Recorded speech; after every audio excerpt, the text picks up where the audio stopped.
Em nome do Pai, do Filho e do Espírito Santo. Amém.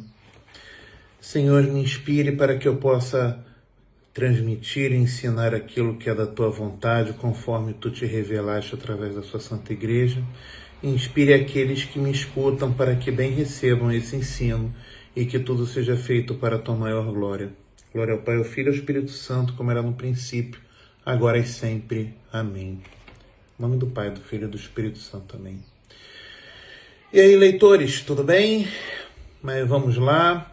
Em continuidade à nossa formação, eu já passei para vocês alguns conceitos mais gerais sobre o que é liturgia.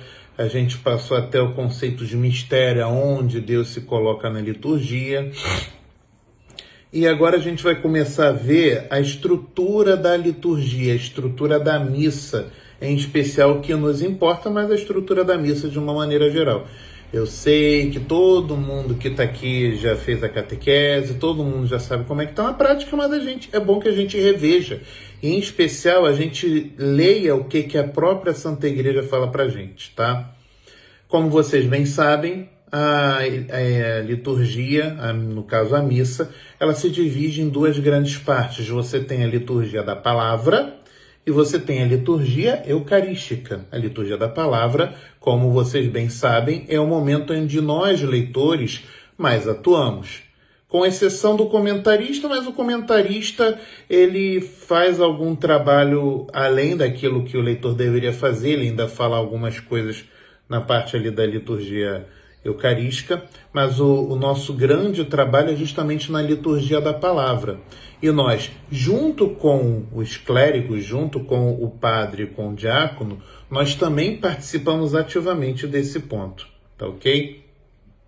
E quando a gente pensa na liturgia da palavra, e eu vou pegar cada ponto para vocês, depois que a gente passa a oração inicial, o ato de contrição, que são sempre fundamentais, e o glória na parte da missa, a gente entra propriamente na proclamação da palavra de Deus.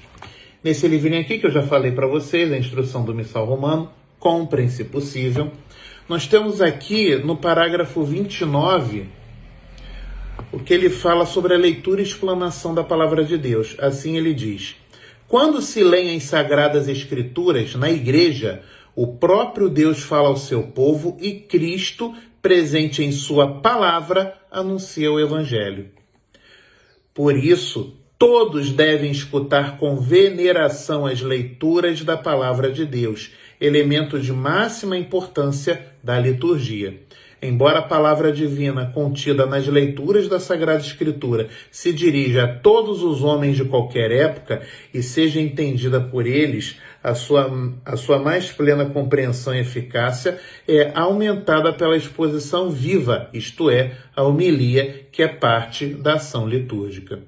Portanto, como a gente pode ver, os leitores eles compõem algo que é fundamental, que é o ensino da palavra. Cristo deixou bem claro, e a gente vê isso lá no final do Evangelho, ide por todos os cantos e levai a palavra a toda criatura.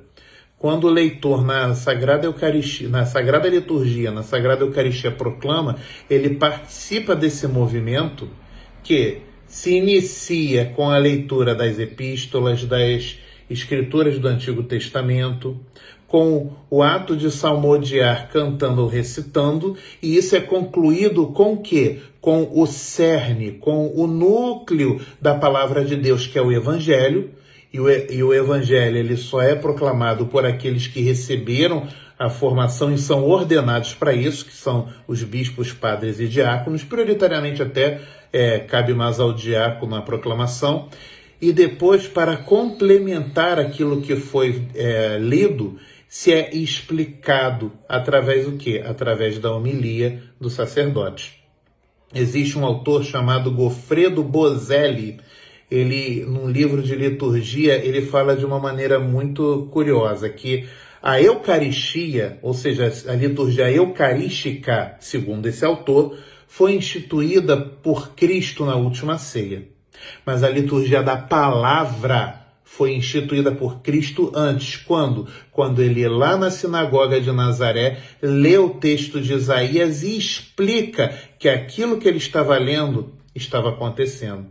Ali você já viu exatamente o que aconteceria. Cristo, ele lê as Sagradas Escrituras, na época só tinha o Antigo Testamento escrito, e depois ele explica que aquilo estava acontecendo efetivamente naquele momento. Então, essa é a importância. Nós, enquanto leitores, participamos do anúncio da palavra de Deus, que vai ter o seu ápice na homilia que o padre ou o diácono eles vão fazer ao final, tá ok? Mais para frente, nós vamos continuar a nossa formação com os elementos da missa. Um abraço, Deus abençoe.